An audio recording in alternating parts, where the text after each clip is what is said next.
Day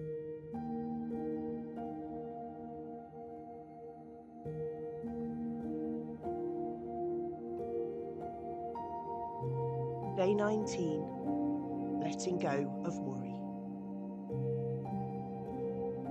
Reading from the first letter of Peter.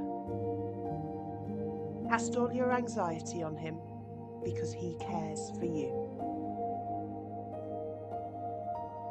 Worry weighs us down, but God invites us to hand our burdens to him.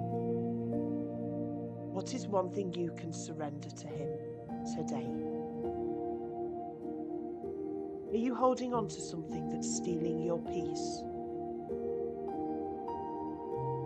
Lord, help me release my worries and trust that you are in control. Amen.